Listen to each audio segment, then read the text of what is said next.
જય શ્રી રામ સાથે જણાવતા આનંદ થાય છે કે ગુજરાતમાં એકમાત્ર મૂછોવાળા રામનું અતિ પ્રાચીન મંદિર આવેલું છે. આ મંદિર પાટણમાં રઘુનાથજીની પોળની અંદર સોનીવાડામાં છે.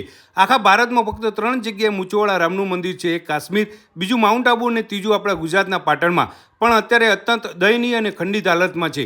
આ મંદિરની અંદર પ્રવેશો એટલે તમને પહેલાં સાથીઓ નજરે પડે, ત્યારબાદ બહારની બાજુએ સમયના જૂના સાધનોએ હનુમાનજીની પ્રતિમા જોઈ શકો છો. સદીઓ પુરાણું આ મંદિર લગભગ 500 વર્ષ જૂનું હોવાનું કહેવાય છે. એટલે કે રામ રાજ્ય વખતે આની સ્થાપના કરેલી છે. મંદિરમાં બારણી અને ભગવાન રામનું સિંહાસન તમને બધું જ ચાંદીનું બનેલું નજરે પડશે, પણ સમય જતાં એમાં કાળાશ આવી ગઈ છે.